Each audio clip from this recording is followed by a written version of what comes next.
Hey everyone, welcome back to my DTU study channel Down to Up Study.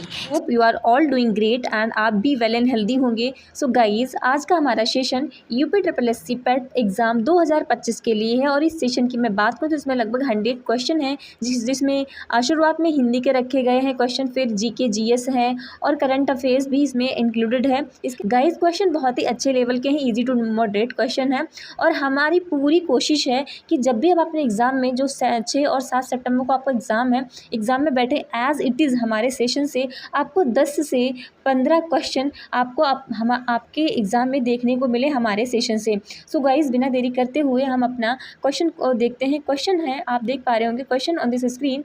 पर्यावरण शब्द का संधि विच्छेद कौन सा है? तो परि प्लस आवरण अगर आपने लगाया है तो बी इसका बिल्कुल सही हो जाएगा, बी इज़ करेक्ट है। नेक्स्ट क्वेश्चन गाइस है, निम्नलिखित में से कौन सी भाववाचक संज्ञा है? तो भारत है, लड़का है, मित्रता है, पेड़ है। तो अगर आपने लगाया है आंसर सी तो बिल्कुल सही हो जाएगा, क्योंकि भारत जो है ना वो एक जातिवाचक, लड़का है व्यक्तिवाचक और पेड़ भी एक जातिवाचक हो जाएगी। So answer D C is correct here. Next question guys है कि पेड़ जैसे और पेड़ होते हैं, अंक का सर्वाधिक उपयुक्त अर्थ युग्म बताइए। तो अंक को संख्या कहते हैं और बोध कहते हैं। आंसर बी इसका बिल्कुल सही हो जाएगा। अगर लगाया है अपने बी तो बिल्कुल सही लगा पा रहे हैं। चौथा व्यक्ति ज़्यादा होशियार है, इस वाक्य में चौथा क्या है? तो चौथा जो है ना वो एक संख्यावाचक विशेषण है। आंसर सी बिल्कुल सही हो जाएगा। क्वेश्चन है अगला आपके लिए, दिए गए विकल्पों में से पंडित का स्त्रीलिंग क्या होगा? तो पंडित का स्त्रीलिंग पंडितायन होता है। आंसर देख लेते हैं कहाँ लिखा है। तो पंडितायन डी में लिखा हुआ है, डी बिल्कुल सही हो जाएगा। क्वेश्चन गाइस अगला आपके लिए, मैंने आम खा लिया, मैंने आम खा लिया में प्रयुक्त काल कौन सा है? तो बताइए कौन सा इसमें काल है? क्या भूतकाल है, हेतु मद भूतकाल है, अपूर्ण है, फिर आसन्न? तो इसमें इसको जो आंसर जो है ना वो डी हो जाएगा, ये आसन्न भूतकाल है, डी इज करेक्ट है। क्वेश्चन है, संजय बहुत देर से टहल रहा है, इसमें कौन सी क्रिया है? तो देखो इसमें कोई सी क्रिया नहीं, इसमें कर्मक क्रिया होगी, क्योंकि इसमें कोई कर्म नहीं हो रहा है। आंसर बी बिल्कुल सही हो जाएगा, बी इज करेक्ट है। क्वेश्चन गाइस अगला देखिए, मैं आपको समझा सकती हूँ बहुत अच्छे ट्रिक से, बट अभी टाइम नहीं है समझाने का, अभी आपका रिवीजन क्लास है। सो गाइस आप रिवीजन करिए और अपना स्कोर चेक करिए, और जो भी स्कोर हो कॉमेंट्स में बताइए। और गाइस एक बात और है, जो भी आपको हमें बाई हार्ट, मतलब एग्जैक्टली बता रही हूँ, बाई हार्ट आपके जो कमेंट्स हमें एक्सेप्टेबल होंगे। नेगेटिव चीज़ें होंगी तो आप नेगेटिव डेफिनेटली कमेंट्स करेंगे,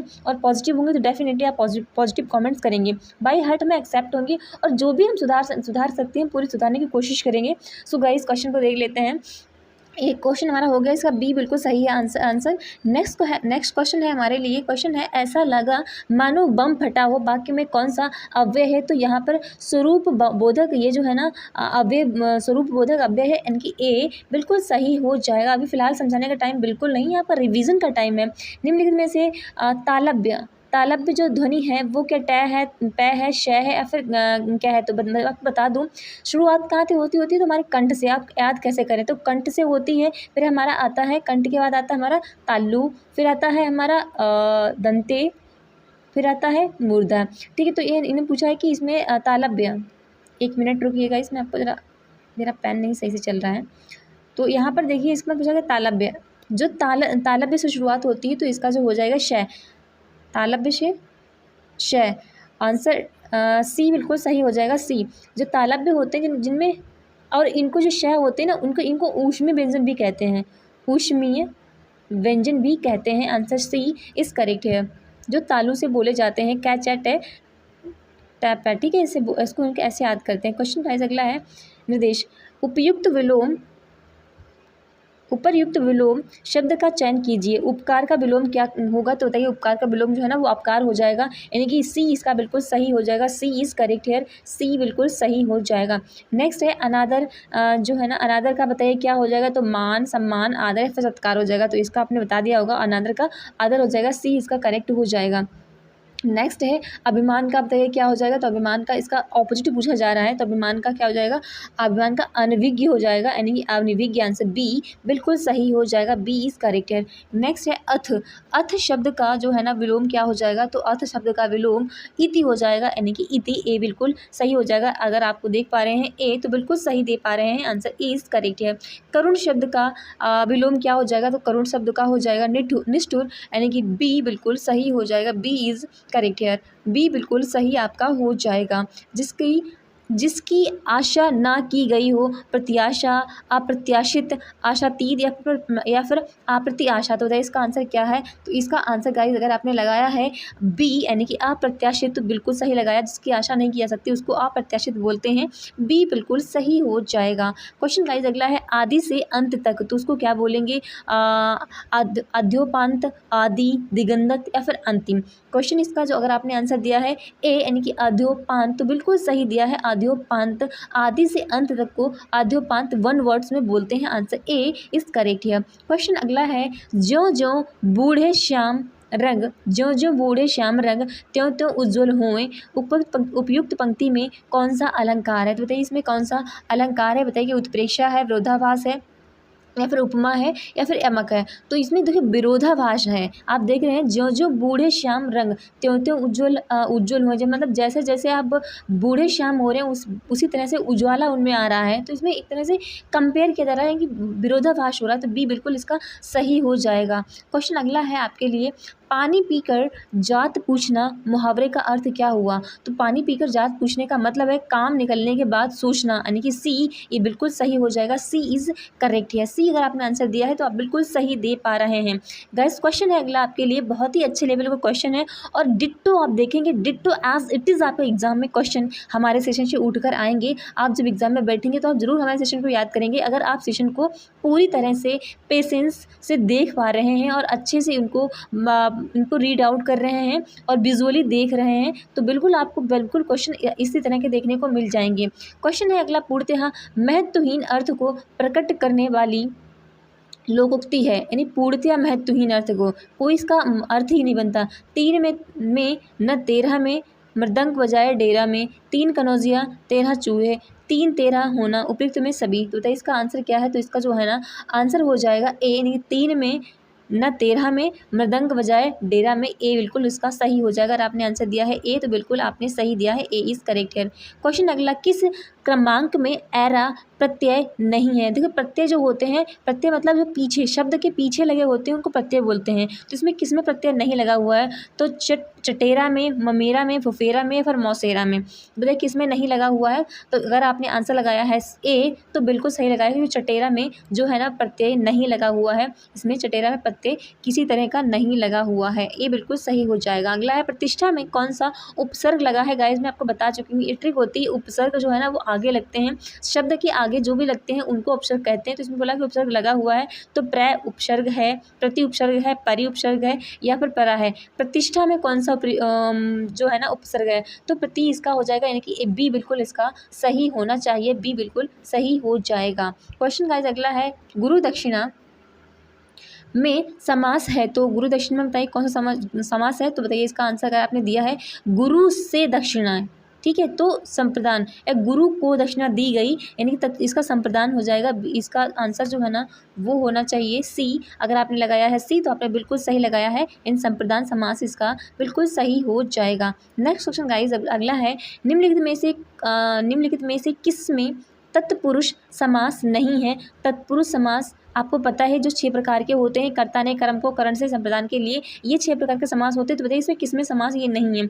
आदिवासी, ऋण मुक्त, अमूचर या फिर पीला दर्द, किसमें तत्पुरुष समास नहीं लगा हुआ है। तो अगर आपने आंसर दिया है डी यानी कि पीला दर्द तो बिल्कुल पीला जर्द, तो आंसर बिल्कुल सही हो जाएगा। पीला जर्द में किसी भी तरह का तत्पुरुष समास नहीं लगा हुआ। बाकी अमूचर में तो लगा ही हुआ है। ऋण मुक्त में यानी कि ऋण से मुक्ति पाना। आदिवासी मतलब आदि यानी कि आदिवासी है। अमूचर मतलब आम का चूर। सो नेक्स्ट क्वेश्चन डी बिल्कुल इसका फिलहाल सही हो जाएगा। अगला है आपके लिए निम्नलिखित में से कौन सा शब्द शुद्ध है। तो इंदु, ईश्वर तो सही नहीं हो सकता। स्त्री भी नहीं है। ईस्ट भी सही नहीं। आंसर इसका क्या हो जाएगा। देखिए शुद्ध है तो ईस्ट जो है ना बिल्कुल सही लिखा हुआ है। स्त्री नहीं होता, ये गलत लिखा हुआ। ईश्वर में बड़ा ई बनता है इंदु ये गलत लिखा हुआ है। आंसर इसका डी बिल्कुल सही हो जाएगा। ईस्ट बिल्कुल सही लिखा हुआ है। नेक्स्ट इश्यू का तद्भव क्या होता है। देखिए गाइस तद्भव जो होते हैं मैं आपको बता दूं, जो संस्कृत से जो हमारी देशज भाषा में हम मतलब संस्कृत से चेंज होकर जो देशज भाषा में बोलते हैं उसको हम बोलते हैं तद्भव। भव। और तत्सम वो होते हैं जो संस्कृत में बोलते हैं एज इट इज़, उनको हम ऐसे ही लैंग्वेज में बोलते हैं, उनको हम बोलते हैं तत्सम, और ये होते हैं तद्भव। तो बोला इक्षु का तद्भव क्या होगा, इक्षु क्या है तो एक तत्सम है, और इसका तद्भव बताना है तो गन्ना है, ईख है, फिर ईख है, इक्षु है। तो इसका क्या हो जाएगा, तो अगर आपने आंसर दिया है सी यानी कि ईख तो बिल्कुल सही हो जाएगा, ईख जो है ना इसका बिल्कुल करेक्ट आंसर हो जाएगा। अगला क्वेश्चन गाइस आपके लिए है, निम्नलिखित में से कौन सी पुस्तक प्रेमचंद्र द्वारा लिखित नहीं है, तो कायाकल्प, जय पराजय, रंगभूमि या प्रेमाश्रय। बताइए कौन सी लिखी हुई नहीं है, तो इनके द्वारा जो लिखी है वो जय पराजय बिल्कुल नहीं लिखी हुई है, क्योंकि जय पराजय जो है ना वो उपेंद्र नाथ द्वारा लिखी गई है, उपेंद्र नाथ द्वारा लिखी गई है, उपेंद्र नाथ द्वारा लिखी गई है। आंसर बी इसका बिल्कुल सही होना चाहिए, बी बिल्कुल सही हो जाएगा। कबीरदास भक्ति काल की किस धारा के कवि थे, तो बताइए किस धारा के कवि थे। कबीरदास जो है ना वो किस धारा के कवि थे, तो वो संत काव्य धारा के कवि थे। आंसर ए बिल्कुल सही हो जाएगा, संत काव्य धारा के कवि, A is correct here. Next question for you guys, बताइए क्या है इसका आंसर। पश्चिमी हिंदी के अंतर्गत कौन सी बोली बोली जाती है, तो बताइए कौन सी बोली जाती है। अगर आपने लगाया है ए यानी कि कन्नौजी तो बिल्कुल सही बोली जाती है, क्योंकि कन्नौजी जो है कन्नौज भी पश्चिम साइड में पड़ता है, और पश्चिमी हिंदी यहाँ पर बोली जाती है, यहाँ की भाषा है कन्नौजी। तो आंसर ए बिल्कुल सही होना चाहिए। क्वेश्चन गाइस अगला है, अगर आपको आंसर पता है तो बताइए क्या है आंसर इसका। निम्नलिखित में से कौन सा है अव्ययी भाव समास नहीं है, अव्ययी भाव समास इसमें से नहीं है। यथार्थ में, प्रतिमास में, प्रतिदिन में, फिर आय व्यय में। तो बताइए इसमें अव्ययी भाव समास नहीं है, तो बताइए क्या है इसका आंसर। अगर आपने आंसर लगाया है इसका डी यानी कि आय और व्यय तो बिल्कुल सही हो जाएगा, क्योंकि आय व्यय में द्वंद्व समास है, इसमें द्वंद्व आ गया है तो इसमें द्वंद्व समास हो जाएगा। आंसर डी बिल्कुल सही हो जाएगा, डी इज करेक्ट है। नेक्स्ट क्वेश्चन गाइज है, दीप सा मन जल चुका है, दीप सा मन जल चुका है इस पंक्ति में वाचक शब्द है, तो इसमें जो वाचक शब्द है ना बताइए क्या हो जाएगा इसका। दीप हो जाएगा, स हो जाएगा, मन हो जाएगा, या फिर जल चुका हो जाएगा। इसमें वाचक शब्द क्या है, तो इसमें वाचक जो है ना दीप मनसा, वाचक जो है ना मनसा इसमें हो जाएगा, यानी कि स यानी मनसा, इसमें वाचक शब्द हो जाएगा, यानी कि बी बिल्कुल सही हो जाएगा। अगला क्वेश्चन गाइस है आपके लिए, इंद्रियों की पहुंच से बाहर हो के लिए एक शब्द बताइए। मतलब इंद्रियों की पहुंच से बाहर है तो उसको क्या बोलेंगे। अगर आपने लगाया है अतीन्द्रिय यानी कि अतीन्द्रिय, जो इंद्रियों की पहुंच से ही बाहर है उसको बोलेंगे अतीन्द्रिय, यानी कि सी इज़ करेक्ट है, सी बिल्कुल सही हो जाएगा। अगला है आपके लिए, निम्नलिखित में से कौन सा शुद्ध रूप है, तो अतिशयोक्ति, उतिशयोक्ति, अतिशयोक्ति, उतिशयोक्ति। बताइए इसमें क्या सही हो जाएगा। अगर आपने आंसर लगाया है ए, मुझे उम्मीद है आपने ए ही लगाया होगा और बिल्कुल सही लगाया होगा, यानी कि अतिशयोक्ति बिल्कुल सही यहाँ पर लिखा हुआ है। उतिशयोक्ति कुछ नहीं होता, अतिशयोक्ति कुछ नहीं होता, उतिशयोक्ति तो कुछ होता ही नहीं है। ए इज़ करेक्ट हेयर, अतिशयोक्ति होता है। क्वेश्चन है अगला, वाणी प्लस औचित्य का सही संधि शब्द कौन सा है, तो बताइए वाणी प्लस औचित्य का सही शब्द क्या होगा। तो अगर आपने लगाया है वाण्योचित्य तो बिल्कुल सही लगाया है, वाण्योचित्य यानी वाणी प्लस औचित्य का सही संधि वाण्योचित्य हो जाएगा। ए इज़ करेक्ट हेयर, ए बिल्कुल सही हो जाएगा। अगला गाइस है क्वेश्चन, अन्वीक्षण का संधि विच्छेद कौन सा है। अनु प्लस ईक्षण, अन्न प्लस वीक्षण, अनु प्लस ईक्षण, अनु प्लस ईक्षण। तो अब बताइए इसका आंसर क्या है। अगर आपने लगाया है आंसर ए यानी कि अनु प्लस ईक्षण तो बिल्कुल सही हो जाएगा। इसमें संधि कौन सी हो जाएगी, तो इसमें वृद्धि संधि हो जानी चाहिए। आंसर ए इसका बिल्कुल सही हो जाएगा, वृद्धि ने दीर्घ संधि, सो दीर्घ संधि है, ए बिल्कुल सही हो जाएगा। अगला क्वेश्चन गाइस, संविधान सभा ने किस दिन भारत के राष्ट्रीय भारत ध्वज को अपना लिया था। 26 जनवरी 1950, 26 नवंबर 1950। बताइए कौन सा दिन था वो। तो इसका जो आंसर हो जाएगा, बताइए किस दिन अपना लिया था। आंसर इसका अगर आपने लगाया है 15 अगस्त 19 ध्वज को अपनाया था, तो जो है ना अच्छा, संविधान सभा ने किस दिन को राष्ट्रीय ध्वज भारत ध्वज को अपनाया था, तो इसका हो जाएगा ध्वज को अपना 15 अगस्त 1947 को हमने हमारा आज़ाद हुआ था। 26 नवंबर 1950। फिलहाल इसका आंसर जो है ना वो बिल्कुल ये सी सही हो जाएगा, 15 अगस्त 1947 को। देखिए क्वेश्चन को समझने की कोशिश करें, संविधान सभा की बात हो रही तो उन्होंने 15 अगस्त को 1947 को राष्ट्रीय ध्वज को अपना लिया था। आंसर यहाँ पर थोड़ा गड़बड़ है लग रहा है, भारतीय संविधान के राज्य के नीति निर्देशक सिद्धांतों को कहाँ से लिया गया है? तो बताइए कहाँ से, कनाडा से, आयरलैंड से, फ्रांस से या फिर अमेरिका से। तो हमने ये जो लिया है वो हमने आयरलैंड से लिया है। जो हमारे डीपीएसपी हैं, जो कि हमारे पार्ट कॉन्स्टिट्यूशन के पार्ट 4 में आते हैं, डीपीएसपी यानी कि नीति निर्देशक सिद्धांत वो है ना, वो हमने आयरलैंड से के संविधान से लिए हैं। आंसर बी इसका बिल्कुल सही हो जाएगा, बी इज करेक्ट है। नेक्स्ट क्वेश्चन गाइज है, सौरमंडल का हीलियोसेंट्रिक मॉडल सर्वप्रथम किसके द्वारा प्रस्तुत किया गया था? तो बताइए किसके द्वारा प्रस्तुत किया गया था? तो वो थे निकोलस कॉपरनिकस, यानी कि डी इसका बिल्कुल सही हो जाएगा। निकोलस कॉपरनिकस जो है ना, उन्होंने हीलियोसेंट्रिक मॉडल दिया था। क्वेश्चन अगला है आपके लिए, वेरिंग जल डमरू मध्य किसे जोड़ता है? तो मैं आपको बता दूं, हिंद महासागर बिल्कुल नहीं, आर्कटिक महासागर और प्रशांत महासागर, भूमध्य सागर और अटलांटिक बिल्कुल नहीं, अटलांटिक महासागर और हडसन की संधि। देखिए जो इसका जो आंसर हो जाएगा बिल्कुल आर्कटिक महासागर और प्रशांत महासागर। मैं आपको एक बार मैप ड्रॉ कर देती हूँ। देखो ये जो हमारा है ना, ये जो रशिया वाला एरिया है, ठीक है, ये रशिया है, नीचे चाइना आ जाएगा और ये इंडिया वगैरह आ जाएगा। यहाँ पर जो है ना, ये आप ऐसे देखिए, ये ऐसे करके है आपका अमेरिका वाला, ये अमेरिका का रीजन है। मैं बना के एक बार ड्रॉ करती हूँ, ये अमेरिका का। तो जो बेरिंग की संधि है ना, ये बेरिंग का जलडमरू मध्य यहाँ पर पड़ता है, ये है बेरिंग वाला, ठीक है। तो यहाँ पर ये हो जाएगा ये है प्रशांत महासागर और यहाँ पर ऊपर हो जाएगा ये वाला आर्कटिक सागर। ये आर्कटिक सागर है, आर्कटिक मैं लिख देती हूँ, आर्कटिक है, और ये प्रशांत महासागर है। बेरिंग की संधि मैंने आपको ड्रॉ करके बता दिया है, यहाँ पर पड़ जाएगी। तो फिलहाल इसका आंसर जो है ना, वो बी बिल्कुल सही हो जाएगा, बी इज करेक्ट है। नेक्स्ट क्वेश्चन गाइज है अगला आपके लिए, निम्नलिखित में से उन राज्यों की पहचान कीजिए जो पूर्व मानसूनी बौछार काल बैसाखी से संबंधित है। तो काल बैसाखी जो है ना, पश्चिम बंगाल और असम ही संबंधित है। तो इसका आंसर जो है ना, वो ए बिल्कुल सही होना चाहिए, ए इज़ करेक्ट है, बिल्कुल ए सही इसका हो जाएगा। अगला क्वेश्चन गाइज है आपके लिए, आर्थिक नियोजन को निम्नलिखित में से किस सूची में रखा गया है? तो आर्थिक नियोजन को किस सूची में रखा गया है? तो समवर्ती सूची में रखा गया है। इनकी ये है आंसर इसका, ए हो जाएगा। आपको पता है कि हमारे हमारे जो अनुसूची 7 में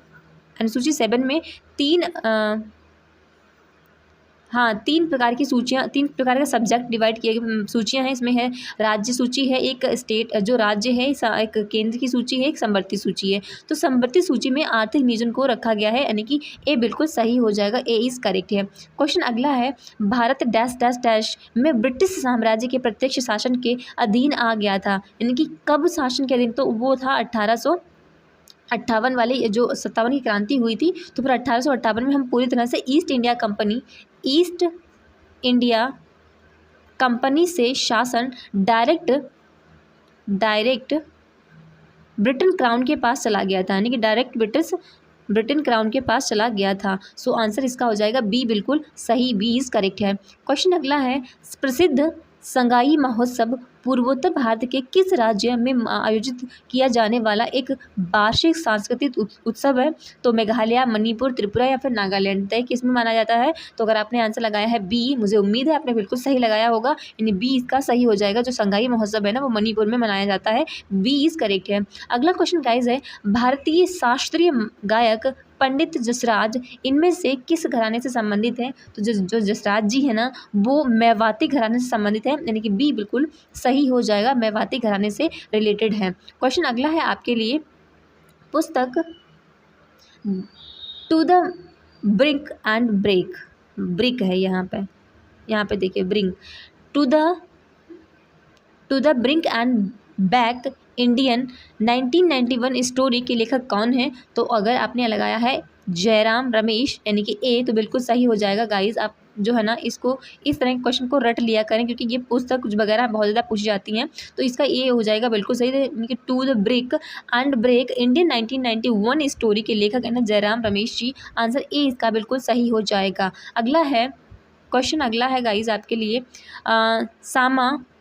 चकेवा लोक पर्व बिहार में मुख्यतः किस क्षेत्र में मनाया जाता है? तो किस क्षेत्र में मनाया जाता है, इसका आंसर बताइए क्या है। अगर आपने लगाया है आंसर मिथिला यानी कि सी, तो बिल्कुल सही हो जाएगा। इसमें भाई बहन का त्यौहार होता है, मतलब भाई बहन से रिलेटेड होता है। जैसे कि हमारे यहाँ पर रक्षाबंधन होता है, भाई दूज होता है, ठीक इसी प्रकार का ये फेस्टिवल जो है बिहार में सामा चकेवा लोक पर्व मनाया जाता है, जो कि मिथिला प्रदेश में, मिथिला के क्षेत्र में मनाया जाता है। आंसर सी बिल्कुल सही हो जाएगा। अगला क्वेश्चन गाइस है आपके लिए, निम्नलिखित में से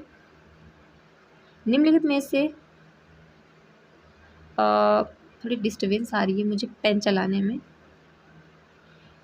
निम्नलिखित में से कौन सी पुस्तक अमर्त्य सेन द्वारा नहीं लिखी गई? तो poverty and famines, on economy inequality, poverty of India, resources, values and development. तो जो अमर्त्य सेन जो है ना, देखिए अमर्त्य सेन जो है ना, इन्हें नोबेल पुरस्कार विजेता हैं ये, जो कि इकॉनमी के लिए मिला था इन्हें, ठीक है। तो बताइए इनमें से कौन सी पुस्तक इन्होंने नहीं लिखी हुई है?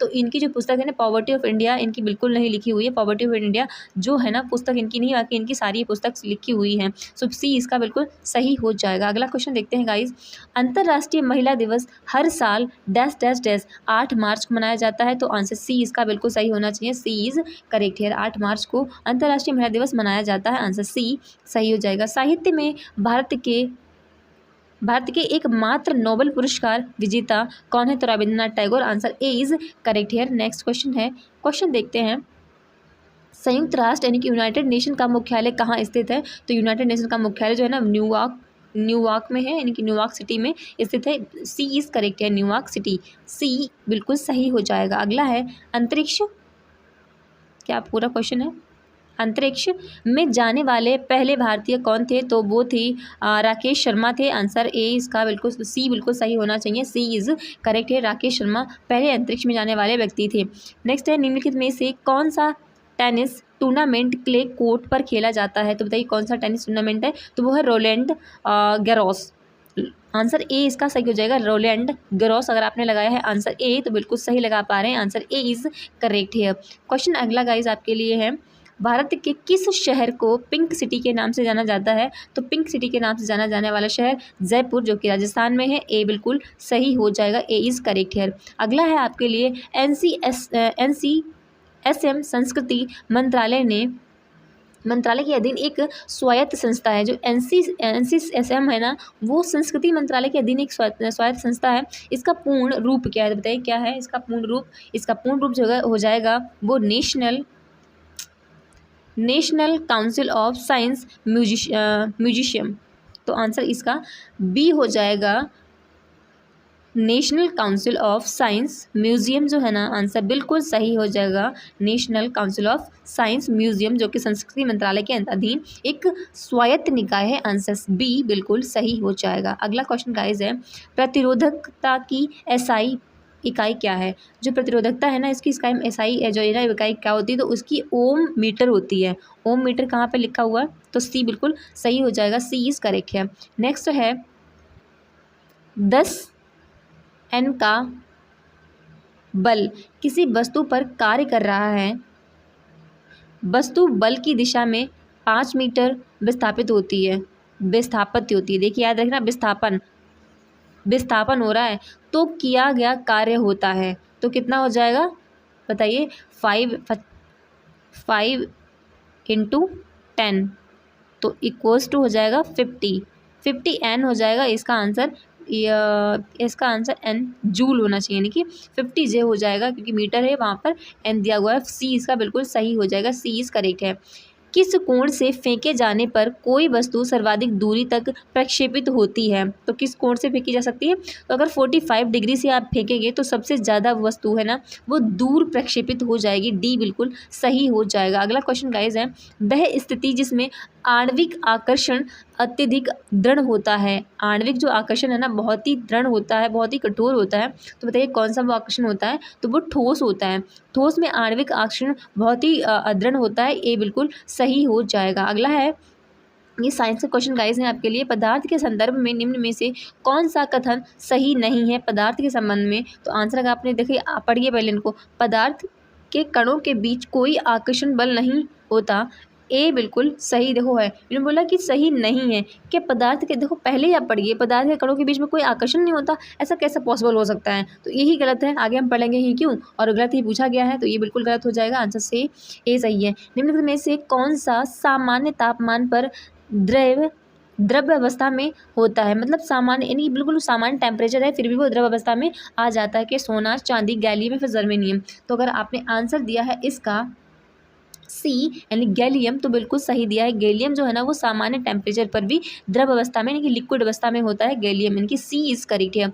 नेक्स्ट है गाइज आपके लिए, निम्नलिखित में से कौन सा एक आयनिक यौगिक का गुण नहीं है। आयनिक यौगिक का गुण नहीं है तो वो है कम गलनांक और क्वथनांक, यानी कि इसका हो जाएगा बी बिल्कुल सही। अगर आपने लगाया है बी तो बिल्कुल सही दे पा रहे हैं। कम गलनांक और क्वथनांक जो है ना वो एक आयनिक यौगिक का गुण नहीं होता है, बाकी सभी इसके गुण होते हैं। पानी में घुलनशील भी होता है, पेट्रोल में अघुलनशील होता है, ठोस और मजबूत होता है, उच्च गलनांक होता है, क्वथनांक होता है, मतलब हाई गलनांक इसका होता है, हाई क्वथनांक होता है। ये कहने कि नहीं इसका कम गलनांक और क्वथनांक होता है, नहीं, कम नहीं होता है। आयनिक यौगिकों का जो क्वथनांक होता है बहुत ही हाई लेवल का होता है और गलनांक भी हाई होता है। बहुत ही ठोस होते हैं, बहुत ही मजबूत होते हैं, पानी में घुल जाते हैं, लेकिन पेट्रोल में नहीं घुलते हैं, और कम तो होता ही नहीं है। आंसर बी इसका बिल्कुल सही हो जाएगा। अगला है एपिग्राफी। एपिग्राफी का क्या अभिप्राय है, तो बताइए एपिग्राफी का क्या अभिप्राय है। तो इसमें शिलालेखों का अध्ययन किया जाता है, यानी कि बी बिल्कुल सही हो जाएगा। जो शिलालेख होते हैं इनकी स्कल्पचरों का अध्ययन होता है, बी इज करेक्ट है। नेक्स्ट है होमोसेपियंस शब्द किसके द्वारा दिया गया था। तो होमोसेपियंस जो शब्द है ना वो सी लिनियस यानी कि कार्ल लिनियस द्वारा दिया गया था। सी इनको कार्ल लिनियस भी बोल सकते हैं, सी लिनियस, तो सी लिनियस ने दिया था, कार्ल लिनियस ने। ए बिल्कुल सही हो जाएगा। अगला है श्वसन पक्ष में पक्षाभ यानी कि सीलिया की क्या भूमिका होती है। जो हम जहाँ से हमारी सांसें हम लेते हैं उसमें सीलिया एक साइड होता है, ठीक है, उसकी भूमिका क्या होती है। तो बताइए इसका आंसर जो है ना, इसका आंसर सीधे हम आपको बता देते हैं, क्योंकि ऐसे अगर हम एक एक पढ़ेंगे तो आप कंफ्यूज हो जाएंगे। आंसर बी को पढ़िए आप। जो सीलिया होती है ना, सीलिया फेफड़ों और वायु पथ से नाक की और स्थित बलगम को साफ करते हैं। तो आंसर फिलहाल इसका बी बिल्कुल सही हो जाएगा, B is correct here. Next है क्वेश्चन आपको दिखाते हैं हम अगला। पक्सिनिया ग्रामिनिस कबक डैश डैश डैश से होता है। जो पक्सिनिया ग्रामिनिस जो फंगस है ना उससे क्या हो सकता है। तो उससे जो है ना वो आपको जो हमारे गेहूं है ना, गेहूं में ब्लैक रस्ट लग सकता है। एक आप देखते होंगे, अब अगर कोई गांव से रिलेट करता होगा तो आप गेहूं की फसल में देखते हैं कि पत्तियों में ब्लैक सा फंगस यानी काले कलर का फंगस लग जाता है। तो वो पक्सिनिया जो ग्रामिनिस कवक होता है, फंगस होता है, वही होता है, उसको गेहूं में ब्लैक रस्ट कहते हैं। आंसर डी इसका बिल्कुल सही होना चाहिए। नेक्स्ट है निम्नलिखित में से कौन सा पादप हार्मोन पौधों के तने के विकास में मदद करता है। तो कौन सा पादप हार्मोन है। एथिलीन है, साइटोकाइनिन है, एब्सिक्सिक एसिड है या फिर जिब्रेलिन है। तो बताइए इसका आंसर क्या है। तो अगर आपने आंसर लगाया है जिब्रेलिन तो आंसर डी बिल्कुल सही हो जाएगा। जिब्रेलिन जो है ना वो ऐसा पादप हार्मोन है जो पौधों के पत्ते यानी कि तने के विकास में मदद करता है, तो जिब्रेलिन है। आंसर डी इज करेक्ट है। अगला क्वेश्चन है आपके लिए, सीपीयू की गति को किससे मापा जा सकता है। तो सीपीयू की गति को मेगाहर्ट्ज में मापा जाता है। ए इज़ करेक्ट है, ए बिल्कुल सही हो जाएगा, ए इज़ करेक्ट। एक हाई लेवल सोर्स प्रोग्राम को पहले एक ऐसे रूप में रूपांतरित किया जाना चाहिए जिसे मशीन समझ सकती हो। यह किस सॉफ्टवेयर का उपयोग करके किया जाता है। बताइए किस सॉफ्टवेयर का यूज़ करके किया जा सकता है। तो इसका अगर आपने दिया है कंपाइलर, यानी कि इसका जो कंपाइलर सॉफ्टवेयर है ना, अगर आप इसका यूज़ करेंगे तो हाई लेवल सोर्स प्रोग्राम को एक अलग रूप में जो है ना रूपांतरित किया जा सकता है, वो कंपाइलर होता है। सी बिल्कुल सही हो जाएगा। अगला है आपके लिए, संरचनात्मक दृष्टिकोण से सभी पारिस्थितिकी तंत्रों में जैविक और अजैविक घटक शामिल होते हैं। अगर आप संरचनात्मक तरीके से देखें तो जो भी पारिस्थितिकी हमारे तंत्र है उसमें जैविक और अजैविक घटक जो है ना वो शामिल होते हैं, बिल्कुल सही बात है। फिर पूछता क्या है कि निम्नलिखित में से कौन सा पारिस्थितिकी तंत्र का जैविक घटक है। जैविक घटक, वायुमंडलीय आर्द्रता, तापमान, कार्बन डाइऑक्साइड या फिर हरे पौधे। देखिए जैविक घटक जो है ना वो हरे पौधे हो जाएंगे, क्योंकि ये जो है ना ये सब अजैविक हैं। वायुमंडल में आर्द्रता अजैविक है, तापमान अजैविक है और कार्बन डाइऑक्साइड अजैविक है। फिलहाल इसका जो आंसर है ना वो डी हो जाएगा। डी इज़ करेक्ट है। यहाँ पर जो है ना ये जैविक घटक हो जाएगा। डी इज़ करेक्ट है। नेक्स्ट क्वेश्चन गाइस है जैविक मतलब जिसमें जान हो, जिसमें लिविंग हो। ठीक है, क्वेश्चन है अगले में। नेक्स्ट क्वेश्चन है इनमें से कौन सी पर्यावरण अनुकूल यानी कि इको फ्रेंडली प्रक्रिया है, जो पर्यावरण है ना उसके एकदम इको फ्रेंडली है। तो कौन से? सूखे पत्तों का मिट्टी में दबा कर निपटान करना, तालाबों में जैव निम्नीकरण अपशिष्टों का निपटान करना। देखो ये तो बिल्कुल इको फ्रेंडली नहीं है। प्लास्टिक अपशिष्ट की मिट्टी में दबाकर निपटान करना या फिर फसल उत्पादकता को बढ़ाने के लिए रासायनिक, ये तो बिल्कुल नहीं थे। दो तो एकदम आप इजीली एलिमिनेट कर सकते थे। तो इसका जो आंसर हो जाएगा, और आपने दिया है सूखे पत्ते यानी कि सूखे यानी ए। अगर सूखे पत्तों को आप मिट्टी में दबा देंगे ना तो वो फर्टाइल ज़मीन बन जाएगी, वो मतलब एक तरह से खाद बन जाएगी। तो वो ज़मीन फर्टाइल भी हो जाएगी और इको फ्रेंडली भी हो जाएगी, उससे कोई नुकसान भी नहीं होगा, कोई पर्यावरण प्रदूषण भी नहीं होगा। तो इसका आंसर जो है ना वो ए बिल्कुल सही हो जाएगा। ए इज़ करेक्ट है। नेक्स्ट है आपके लिए धौलावीरा डैश डैश डैश राज्य में स्थित है। तो धौलावीरा जो है ना वो गुजरात में स्थित है। आंसर ए इसका बिल्कुल सही हो जाएगा। ए इज़ करेक्ट है। ए बिल्कुल सही होना चाहिए। अगला है धौलावीरा के बाद में, हाँ क्वेश्चन आपके लिए है इनमें से किसके द्वारा दिल्ली सल्तनत में इक्ता प्रणाली को संस्थागत रूप में लागू किया गया था। तो इक्ता प्रणाली जो है ना वो इल्तुतमिश द्वारा लाई गई थी। आंसर ए बिल्कुल सही हो जाएगा। इल्तुतमिश ये वही है जो गुलाम वंश का शासक है और जहाँ से गुलाम वंश की स्थापना हुई थी 1200 आपको पता है 6 से ये रहे थे। 1206 से मतलब आगे फिर 1200 इसके बाद में इसकी रज़िया सुल्तान, इसकी मतलब इल्तुतमिश के बाद आया था कुतुबुद्दीन ऐबक, फिर रज़िया सुल्तान आई थी। ये सारा चलता रहा था। फिर बाद में इसका तुगलक वंश आया था और खिलजी, फिर खिलजी है, फिर तुगलक वंश आया उसके बाद में। इस तरह से इसके बाद चलते रहे। सो इसका जो है ना फिलहाल इसका आंसर ए बिल्कुल सही हो जाएगा। क्वेश्चन अगला है पानीपत की तीसरी लड़ाई वर्ष डैश डैश डैश कब हुई थी। तो बताइए कब हुई थी। तो अगर आपने आंसर लगाया है 1761 तो बिल्कुल सही लगाया है। और पानीपत की प्रथम लड़ाई बताइए कब हुई थी। तो वो हुई थी 1500 कब हुई थी 26 में ना। बिल्कुल 1526 में पानीपत की प्रथम लड़ाई हुई थी। किसके बीच में हुई थी। तो बाबर प्लस इब्राहिम लोदी के बीच में हुई थी। ठीक है, और फाइनली बाबर जीत गया था और बाबर की मृत्यु जो है ना वो 1530 में हो गई थी। ठीक है, सो क्वेश्चन गाइस है फिलहाल इसमें तीसरी लड़ाई पूछी गई है। आंसर इसका हो जाएगा ए बिल्कुल सही। नेक्स्ट है अगला देखते हैं होम रूल लीग आंदोलन के संस्थापक कौन थे। तो Sarojini Naidu, Annie Besant, Joseph Baptista या फिर मोहम्मद अली जिन्ना। तो आंसर ए इसका हो जाएगा। एनी बेसेंट जी ना 1916 में इन्होंने ऑल इंडिया लेवल पर होम रूल लीग की स्थापना की थी। और इनके साथ में दूसरा होम रूल लीग जो है ना वो उन्होंने इनके मतलब सहयोगी लाला लाजपत राय जी नहीं थे, क्या नाम था, लाल पाल करके एक लोग थे। उन्होंने ही दूसरी जो ना दूसरा आंदोलन शुरू किया था। और ये जो एनी बेसेंट जो है ना वो अगर कहें इंडियन नेशनल कांग्रेस की पहली महिला, अगर पहली महिला कहा जाए तो अध्यक्ष बनी थी एनी बेसेंट जी। अगर बोला जाए कि पहली भारतीय महिला तो सरोजिनी नायडू जी बनी थी। आंसर तो उसका मतलब अगर आपसे पूछा जाए ऐसा कि इंडियन नेशनल कांग्रेस की पहली महिला, भारतीय महिला कांग्रेस अध्यक्ष बनी थी तो सरोजिनी नायडू बनी थी। अगर पूछा जाए इंडियन नेशनल कांग्रेस की पहली महिला तो एनी बेसेंट लगा के आना। फिलहाल जो होम रूल लीग की संस्थापक जो है ना वो एनी बेसेंट है। आंसर इसका बी बिल्कुल सही हो जाएगा। अगला है गाइस भारतीय संविधान में मौलिक अधिकार किस संविधान से अंगीकार किए गए हैं। संयुक्त राज्य से, स्विट्जरलैंड से, ब्रिटेन से या फिर सोवियत संघ से। तो हमने लिए हैं ये यूएसए से। आंसर इसका हो जाएगा ए बिल्कुल सही। जो हमारा मौलिक अधिकार है ना वो हमने यूएसए से लिए हैं, यूनाइटेड यूएसए यानी कि अमेरिका से लिए हैं। बिल्कुल ए सही हो जाएगा। अगला क्वेश्चन है संघ सूची, राज्य सूची और समवर्ती सूची भारतीय संविधान की किस अनुसूची में आती हैं। तो वो 7वीं में आती हैं। आंसर बी बिल्कुल सही हो जाएगा। बी इज करेक्ट है। नेक्स्ट है गाइस पृथ्वी का कौन सा भाग मैग्मा का मुख्य स्रोत है। तो भूप्रपट्टी का आंतरिक भाग, भूप्रपट्टी का बाहरी भाग तो नहीं है, कोर है या फिर मेंटल है। तो इसका आंसर क्या है। अगर आपने आंसर लगाया है मेंटल यानी कि बी तो बिल्कुल सही हो जाएगा। जैसा कि गाइस आपको पता है ये होता है, जो मैं आपको थोड़ा स्ट्रक्चर बताऊँ, ये होता है कोर, बीच में होता है मेंटल और इसके बाहर बिल्कुल जो वाला होता है इसको बोलते हैं हम इसको बाहर की भूपरपट्टी बोलते हैं, भूपरपट्टी। ठीक है, और वैसे एस्थेनोस्फेयर होता है ये, ठीक है। तो इस फिलहाल जो मैग्मा निकलता है वो मेंटल से निकल के आता है, डी बिल्कुल सही हो जाएगा। अगला है एटलस पर्वतमाला निम्न में से किस महाद्वीप में स्थित है, तो बताइए कहाँ पर स्थित है। तो अगर आंसर आपने लगाया है डी यानी कि अफ्रीका, तो बिल्कुल सही हो जाएगा। जो एटलस पर्वतमाला है ना, एटलस पर्वतमाला अफ्रीका में है। एटलस पर्वतमाला, यस यस यस, डी बिल्कुल सही हो जाएगा, D is correct here. Next question guys है उत्तर ध्रुवीय वृत्त आर्कटिक सर्कल, जो आर्कटिक सर्कल से भूमध्य रेखा तक जाने के लिए किसी व्यक्ति को वायोम के किस क्रम से गुजरना होगा, ठीक है। देखते हैं कौन से क्रम से गुजरना होगा, मैं अभी आपको बता रही हूँ। ज्योग्राफी जो है ना मेरा फेव है सब्जेक्ट, तो उष्णकटिबंधीय वर्षावन। देखिए पहले आप टैगा में जाएंगे, ठीक है, टैगा नहीं, पहले टुंड्रा, हाँ टुंड्रा होगा, फिर टैगा में जाएंगे, फिर समशीतोष्ण में आएंगे, फिर आप आएंगे उष्णकटिबंधीय में।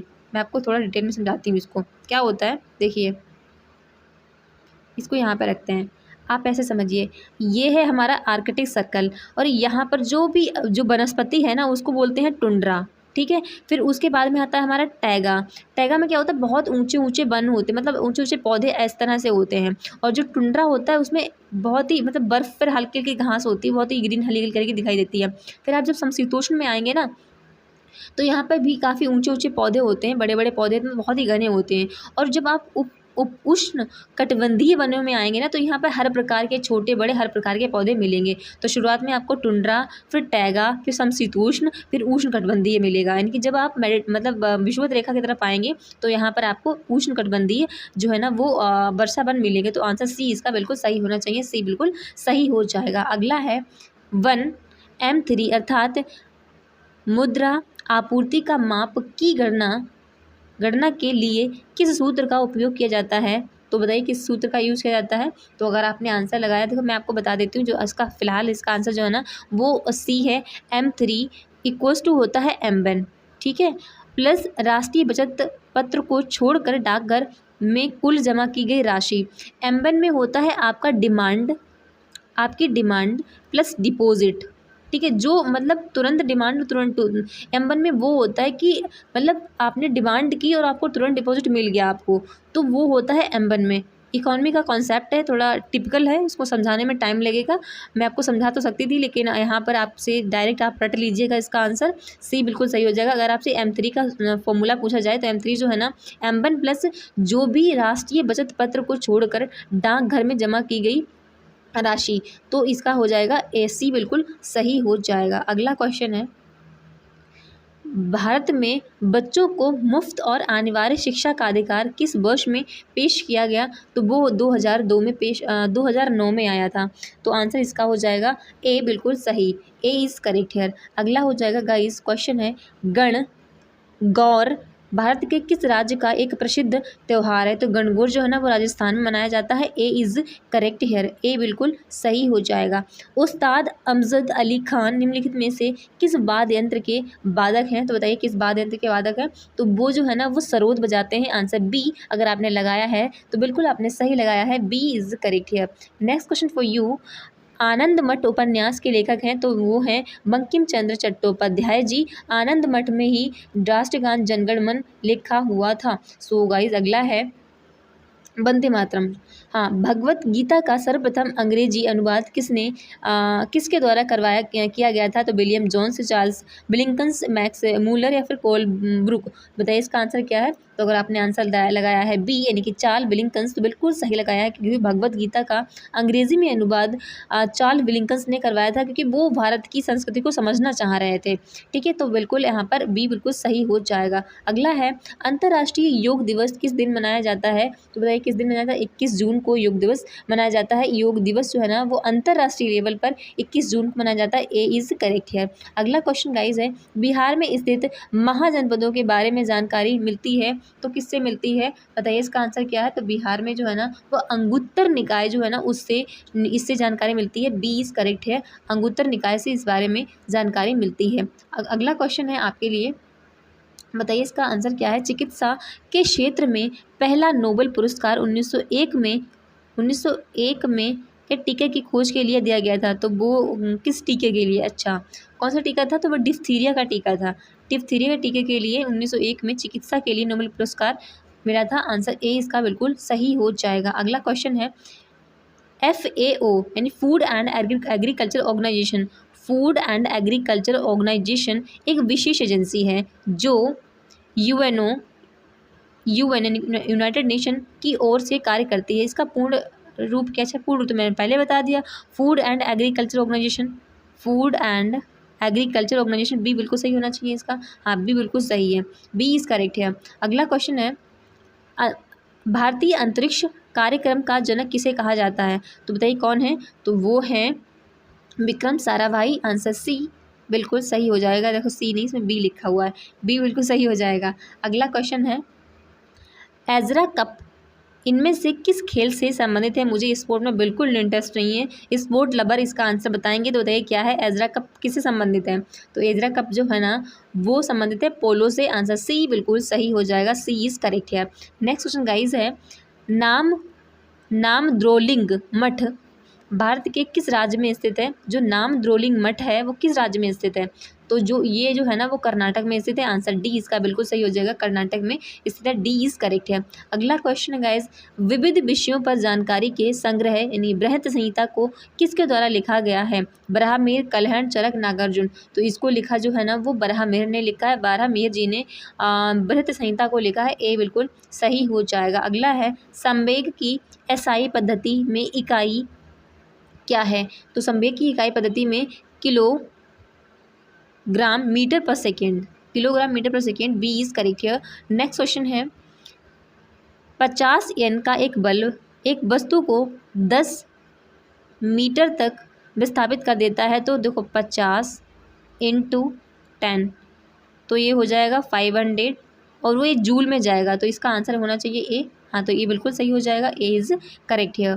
नेक्स्ट क्वेश्चन गाइज है नकारात्मक त्वरण निम्न में से किसकी दिशा के विपरीत होता है? तो नकारात्मक जो त्वरण होता है वो किसकी दिशा के विपरीत में होता है? तो वो होता है वेग के, यानी कि वेग के विपरीत में होता है, ए इसका सही हो जाएगा। क्वेश्चन है 0 डिग्री सेंटीग्रेड कितने डिग्री फ़ारेनहाइट के बराबर होता है? अगर 0 डिग्री सेंटीग्रेड है तो कितने डिग्री के बराबर होगा? तो वो 32 डिग्री फ़ारेनहाइट के बराबर होगा। 0 degree centigrade equals to 32 degree Fahrenheit.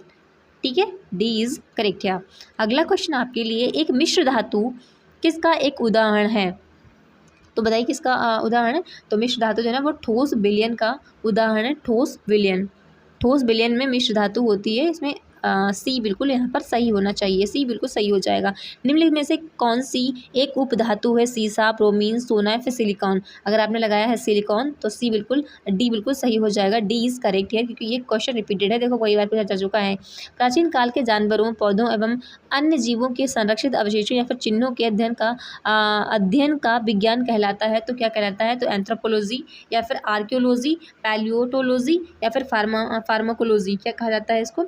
अगर आपका आंसर है बताइए क्या इसका आंसर है? तो उसको बोलते हैं पोलियोटोलॉजी, यानी कि जीवाश्म विज्ञान, पोलियोटोलॉजी, सी इज करेक्ट है, पोलियोटोलॉजी, सी बिल्कुल सही हो जाएगा। अगला है जीवों द्वारा जीने के लिए और अधिक वंश वृद्धि के लिए बेहतर अनुकूलित वातावरण बनाने की प्रक्रिया को प्राकृतिक चयन कहते हैं, परिवर्तन कहते हैं, पुनः संयोजन कहते हैं या फिर नॉन रैंडम मैटिंग कहते हैं। तो इसको कहते हैं प्राकृतिक चयन, ए इसका सही हो जाएगा। अगला है मानव शरीर में पाइरूवेट का ऑक्सी विघटन कहाँ पर होता है? जो पाइरूवेट होते हैं उनका एरोबिक ब्रेक डाउन होता है, तो कहाँ पर होता है? माइटोकॉन्ड्रिया में, केंद्रक में, मांसपेशियों में या फिर कोशिका के द्रव में होता है। तो इसका आंसर जो हो जाएगा वो हो जाएगा माइटोकॉन्ड्रिया। माइटोकॉन्ड्रिया में एरोबिक ब्रेक डाउन होता है। मैं आपको बता दूं माइटोकॉन्ड्रिया जो है ना वो सेल के अंदर होता है, वो जस्ट लाइक बर्गर की तरह होता है।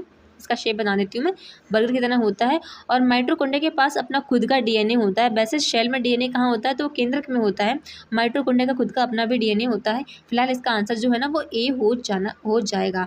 अगला है आपके लिए ब्रेड बनाने में इस्तेमाल किए जाने वाला खमीर कैसा होता है? तो वो होता है किण्वन के लिए उत्प्रेरक के रूप में कार्य करता है। जो खमीर वो है ना वो किण्वन के लिए उत्प्रेरक यानी कि उसको एक्साइट करता है के रूप में कार्य करता है। ए बिल्कुल इसका सही हो जाएगा, ए इज़ करेक्ट है। अगला क्वेश्चन गाइस है, पृथ्वी या फिर गुरुत्वाकर्षण के खिंचाव की प्रतिक्रिया में अंकुर और जड़ों में क्रमशः ऊपर और नीचे की ओर होने वाली वृद्धि को क्या कहा जाता है? जब पृथ्वी या फिर गुरुत्वाकर्षण के खिंचाव की प्रतिक्रिया में अंकुर और जड़ों में क्रमशः ऊपर और नीचे की ओर होने वाली वृद्धि को क्या कहा जाता है? प्रकाश नवावर्तन, गुरुत्वावर्तन या फिर जलान? तो गुरुत्वावर्तन कहा जाता है। हाँ बिल्कुल, देखिए मैंने क्वेश्चन दोबारा पढ़ा, अगर आपको समझ नहीं आया ना दोबारा पढ़ लेना।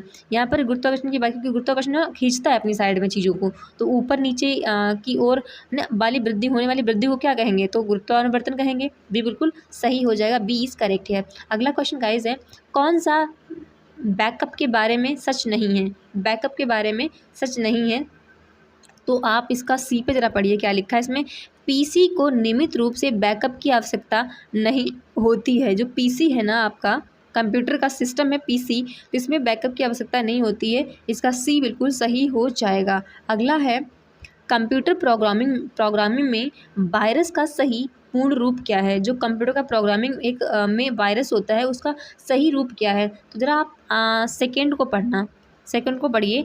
Vital information resources under siege, answer B बिल्कुल सही हो जाएगा। जो ये वायरस एब्रीविएशन है ना, इसकी फुल फॉर्म हो जाएगी vital information resources under siege, B बिल्कुल सही हो जाएगा। अगला है, खाद्य श्रृंखला यानी कि फूड चेन के तीसरे पोषी स्तर में निम्नलिखित में से किसे शामिल किया गया है? तो उत्पादक को नहीं, क्योंकि वो तो उत्पादक ही होता है। शीर्ष उपभोक्ता होता है, फिर द्वितीय उपभोक्ता होता है, प्राथमिक उपभोक्ता होता है, तो वो इसका आना चाहिए द्वितीय उपभोक्ता, क्योंकि ये सेकेंडरी जो है ना वो कंज्यूमर आ जाएगा, सेकेंडरी कंज्यूमर। सॉरी, सी बिल्कुल सही होना चाहिए, सी इज़ करेक्ट हियर। क्योंकि फूड चेन में जो है ना पहला कौन होता है? पहला फर्स्ट होता है प्राथमिक, पहले होता है प्रोड्यूसर, फर्स्ट प्रोड्यूसर होता है, फिर प्रथम मतलब कंज्यूमर होता है, फिर सेकेंडरी कंज्यूमर होता है, फिर होता है थर्ड कंज्यूमर। तो यहाँ पर जो है ना जिन्होंने पूछा तीसरा कौन सा होगा, तो दूसरे नंबर का जो द्वितीय उपभोक्ता यानी कंजप्शन वाला होता है, सी इज बिल्कुल सही होना चाहिए, सी इज करेक्ट है। नेक्स्ट है, केंद्रीय प्रदूषण नियंत्रण बोर्ड द्वारा रात्रि के दौरान आवासीय क्षेत्रों के लिए प्रस्तावित मानक शोर स्तर कितना है? 35 dB, 65 या फिर 45 या फिर 25, कितना होना चाहिए? तो शायद 40 इसका 5 है, हाँ 45 dB इज़ करेक्ट है। नेक्स्ट क्वेश्चन गाइस है अगला आपके लिए, हाल ही में किस देश के राष्ट्रपति ने क्रिप्टो करेंसी कार्यकारी समूह बनाने को मंजूरी दी है? तो रूस, चीन, अमेरिका। तो किस देश के राष्ट्रपति हैं? तो वो हैं अमेरिका के राष्ट्रपति। अमेरिका के राष्ट्रपति ने क्रिप्टो करेंसी बनाने की मंजूरी दे दी है, आंसर सी बिल्कुल सही हो जाएगा। अगला क्वेश्चन आपके लिए है, हाल ही में फिक की फेम्स का ब्रांड एम्बेसडर किसे नियुक्त किया गया है? तो वो किया गया है आयुष्मान खुराना जी को, बी बिल्कुल सही हो जाएगा, आयुष्मान खुराना जी को ब्रांड एम्बेसडर बनाया गया है। अगला है, हाल ही में कौन सा देश अपनी पहली मानव पनडुब्बी अंडर वाटर समरसिबल को लॉन्च करेगा? तो वो करेगा अपना प्यारा भारत, बी, सी इसका बिल्कुल सही हो जाएगा, C is correct here. Next question guys है आपके लिए, क्वेश्चन है बिहार की सामा चकेवा लोक पर्व बिहार में मुख्यतः किस क्षेत्र में मनाया जाता है? तो मिथिला है, तो क्वेश्चन रिपीटेड है, सी इसका बिल्कुल सही है। ये जो भाई बहन का त्यौहार होता है। अगला है, हाल ही में किस राज्य के मुख्यमंत्री ने 17 धार्मिक स्थानों पर शराब बिक्री पर प्रतिबंध लगाने का ऐलान किया है? तो कौन से हैं वो, कौन से हो सकते हैं वो? शायद मध्य प्रदेश, हाँ मध्य प्रदेश में किया है क्या? देखो हमारे उत्तर प्रदेश में तो क्या नहीं गया है, उत्तराखंड इतना वहाँ पर मतलब वहाँ पर लोग अच्छे रहते हैं, ऐसे नहीं है। 17 धार्मिक स्थानों पर शराब बिक्री पर प्रतिबंध लगाया है, तो मध्य प्रदेश देखो बड़ा भी काफ़ी है और शराब बिक्री के लिए भी थोड़ा फेमस रहता है, तो बी इसका बी ही सही होगा, बी बिल्कुल सही होगा, वहाँ के आप चेक कर लीजिएगा, बी इसका सही होना चाहिए, बी इज़ करेक्ट है। क्वेश्चन गाइस अगला है आपके लिए, हाल ही में किसका नाम London book of world record में दर्ज किया गया है? तो वो है राकेश कादियान जी को वर्ल्ड रिकॉर्ड में दर्ज किया गया है, आंसर सी बिल्कुल सही हो जाएगा। नेक्स्ट है, हाल ही में कौन world cricket connects advisory board में शामिल हुए हैं? तो जय शाह जी को शामिल किया गया है। आंसर ए बिल्कुल सही हो जाएगा। आंसर ए अगर आपने लगाया है तो बिल्कुल सही लगाया हुआ है। हाल ही में शॉन करन को किस देश की सीक्रेट सर्विस का डायरेक्टर नियुक्त किया गया था? तो जापान, ऑस्ट्रेलिया, अमेरिका। इसका आंसर जो है ना वो हो जाएगा अमेरिका, यानी कि सी बिल्कुल सही हो जाएगा। सी इज़ करेक्ट है। अगला क्वेश्चन हम आपको देखते हैं। क्वेश्चन हमारा क्या है? हाल ही में किसने वर्ल्ड जंपिंग चैलेंज में दूसरी रैंक हासिल की है? तो वो हो जाएंगे जय सबरवाल। जय सबरवाल ने दूसरी, यानी कि वर्ल्ड जंपिंग चैलेंज में दूसरी रैंक हासिल करने वाले कौन है? तो जय सबरवाल है। बी बिल्कुल सही हो जाएगा। अगला क्वेश्चन है, हाल ही में गृह मंत्री अमित शाह ने कहाँ हिंदू आध्यात्मिक और सेवा मेले का उद्घाटन किया है? हिंदू आध्यात्मिक सेवा मेले का उद्घाटन जो है ना वो अहमदाबाद में किया गया है। बी, इसका सी बिल्कुल सही हो जाएगा। सी इज़ करेक्ट है। नेक्स्ट है आपके लिए, हाल ही में किस पूर्व खिलाड़ी को ऑस्ट्रेलिया के हॉल ऑफ फेम में शामिल किया गया है? तो वो हैं माइकल क्लार्क। माइकल क्लार्क को शामिल किया गया है। बी बिल्कुल सही हो गया। आंसर इसका बी बिल्कुल सही है। हाल ही में किस देश ने समलैंगिक विवाह को कानूनी मान्यता दे दी है? तो वो थाईलैंड है। थाईलैंड काफ़ी मतलब है ना एडवांस चल रहा है, बढ़िया है, बढ़िया कर रहा है। समलैंगिक विवाह को कानूनी मान्यता दे दी गई है तो थाईलैंड में। इसको क्वेश्चन को स्टार मार्क कर लीजिएगा और याद कर लीजिएगा। आंसर बिल्कुल इंपॉर्टेंट है, बहुत ही इंपॉर्टेंट आपके लिए हो जाएगा। हाल ही में क्या है? हाल ही में बोई मेला कहाँ आयोजित किया गया है? तो वो कोलकाता में किया गया है। बी बिल्कुल सही हो जाएगा। बी इज़ करेक्ट है। नेक्स्ट है आपके लिए, हाल ही में माइकल मार्टिन दूसरी बार किस देश के प्रधानमंत्री बने हैं? तो वो बने हैं आयरलैंड के। माइकल मार्टिन दूसरी बार प्रधानमंत्री बने हैं आयरलैंड के। सी बिल्कुल सही हो जाएगा। अगला है आपके लिए क्वेश्चन, हाल ही में राजस्थान में भारत पाकिस्तान सीमा पर ऑपरेशन सर्द हवा किसने शुरू की थी? तो बीएसएफ ने की थी। बीएसएफ ने। बी बिल्कुल सही हो जाएगा। अगला है, हाल ही में कौन सा देश पेरिस जलवायु समझौते से बाहर हुआ है? तो वो अमेरिका हुआ है। अमेरिका हो गया है जब पेरिस जलवायु समझौते से बाहर, तो काफ़ी न्यूज़ में भी रहा था। सी बिल्कुल सही हो जाएगा। अगला है ककोलत जल प्रपात बिहार के किस जिले में स्थित है? तो बताइए किस जिले में स्थित है? तो वो नवादा में है, यानी कि सी, डी इसका बिल्कुल सही हो जाएगा। और आपने आंसर दिया है डी, तो बिल्कुल सही दिया है। नवादा में ये जलप्रपात